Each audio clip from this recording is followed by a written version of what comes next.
G'day and welcome back to the channel. On this episode, we finally have Grace back in the shed. We got a shitload of stuff we need to get done before we go on an epic road trip coming up soon.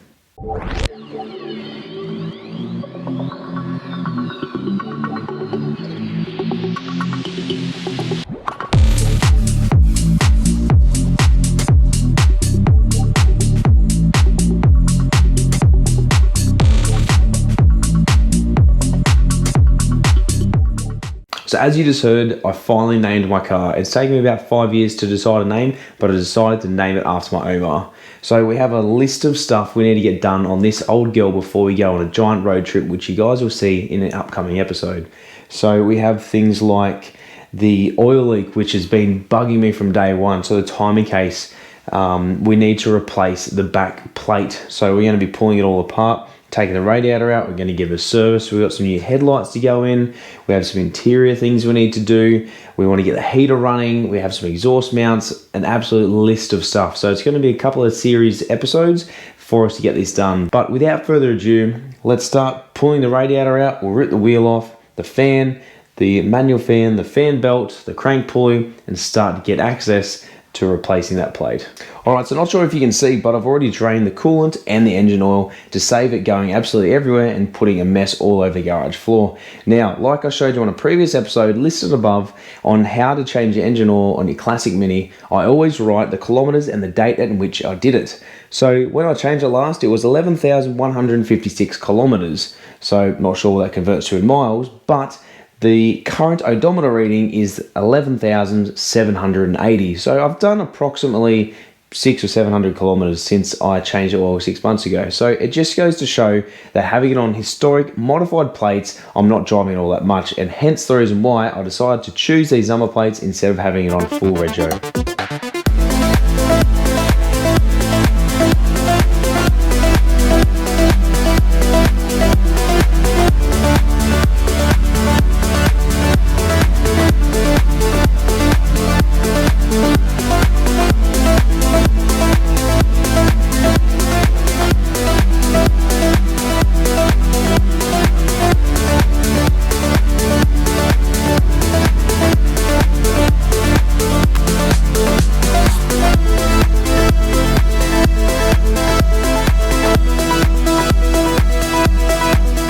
Now, I've said this before, and this is the exact reason why I got rid of having the shroud around the radiator, simply because it is held on by 4 bolts in this L bracket. So there's one down here, one here, and then same on the other side. Once you unbolt it, it'll then move forward, pull up and out of the way, and it saves you working for 45 minutes trying to get the shroud off, then the fan, and doing it all in conjunction with each other. So that's the exact reason why I decided to get rid of the shroud, simply because of convenience, and it is heaps easy to do. If you want to make this modification, it is very easy to do. You just need to get rid of the bottom and the top shroud. You need to then just make some L brackets, drill a couple of holes into the quarter panel at the front, bang, Bob's your auntie or your mum.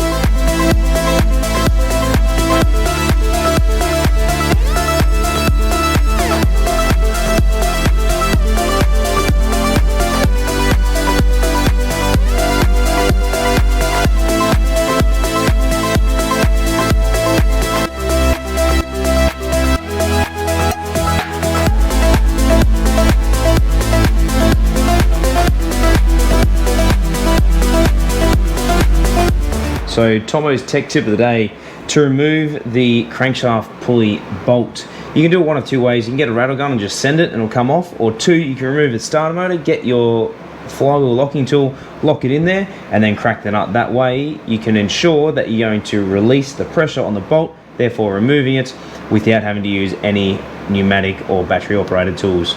Alright, so now that we have the flywheel locking tool in there, we can grab our socket, stick it on the end of our brake bar, and then crack the crankshaft bolt.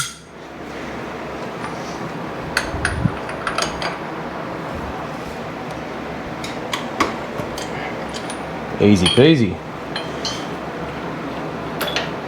And she'll come straight out. Make sure you renew that lock tab there as well. As you can see, that one's seen better days. Alright, a little bit of persuasion and it will come off. Alright, so she's being a bit stubborn. I might call it quits for tonight. I'll go get a pulley from work we'll put it on there and we'll just pull it off. It'll make it heaps easier rather than us screwing around trying to bend the timing plate to get it off. I have bent it just a little bit, but because we're going to take it off anyway, I can just bend it back into shape. That's no drama. So next scene, you'll see me and we'll have the puller on there and we'll pull it off. Alright, so as you can see, I have the puller set up on the crankshaft pulley. There are 3 inserts for the bolts to go in. Put a couple of washers on the ends and the main bolt in the middle. So as we wind this, it'll then pull the pulley off. So I think we're almost there anyway, but we'll just give it a couple of turns and it should just come off quite easily.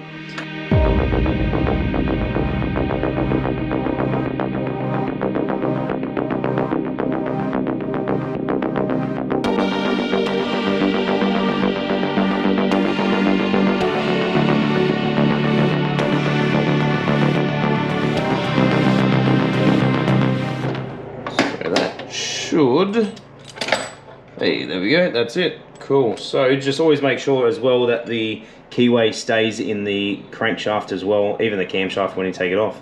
Alright, next step is going to remove the timing case, followed by the timing chain, and then the plate to replace it with a new gasket. Alright, so the next step isn't really necessary, but just so I can get a little bit of extra access, I'm just going to take this hose clamp off, and then we're just going to remove the hose from the water pump.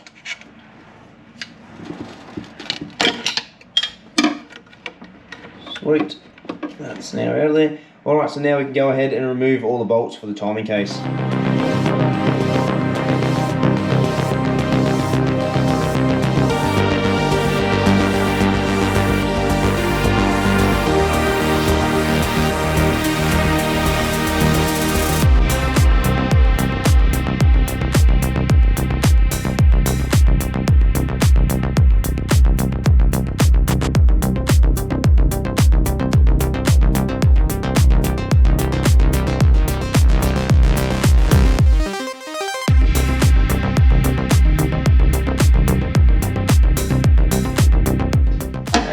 So now that all the bolts are out, I can't exactly see, so you just use a bit of feel.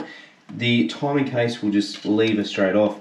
Now I did decide that we're going to upgrade this timing case and get an MED one because they are way better and they come as a kit. So you get the backing plate, you can buy the spacer, and you can also buy the timing cover at the front. Alright, so always make sure that this ring is facing outwards like it is on this one. And everything is on there perfectly fine. So it does have an F, I think we've spoken about that before, see you later, that you know it'll face outwards. So there is a fair amount of slack in this chain. Mine doesn't have a timing chain tensioner, so it just runs like this regardless. Let's start to remove the camshaft nut, remove cam and crank gears, and then we can remove the plate. Alright, next thing we need to do is remove the bolt for the alternator bracket just here. There's a couple of bolts around the outside. We've got the 2 Allen keys down the bottom here. We need to remove the plate that holds the camshaft.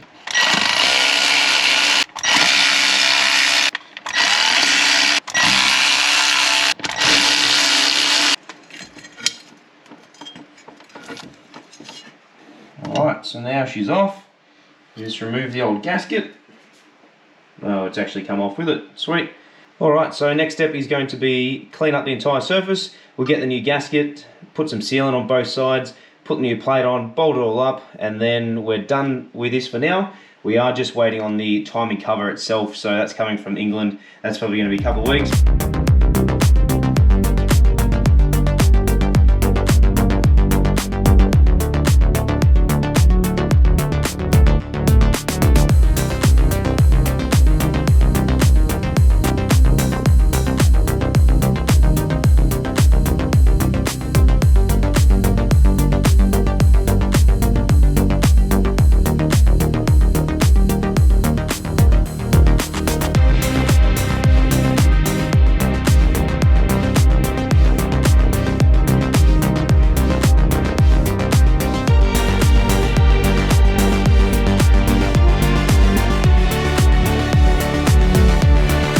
Alright, so for those of you at home playing along, you notice that these 3 bolts that I just put in along here don't need to be in before we fit the timing case. The reason for that is these are the bolts that hold the timing case on. So what we're going to be doing, I've just put these in to start off with. That way it gives us a bit of an alignment and it ensures that all the bolts are in tight.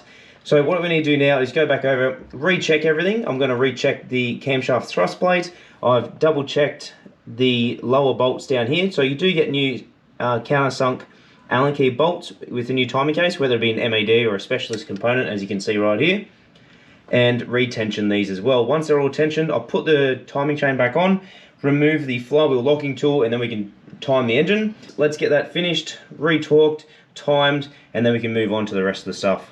Alright, so a little bit of fan-doogling, but we finally have the two marks lined up. So the cam and the crankshaft. This is just for standard ignition timing. I'm just going to leave it like this so that way we know the engine is timed. Then when we get the new vernier style cam timing chain kit, we're then going to remove the cam and crankshaft pulleys, replace them, and then set it up accordingly as per the video in the top description, as you can see just above here, if you haven't already seen or know how to set it up. So until then, let's put a rag on there. Let's move on to the next part of the build.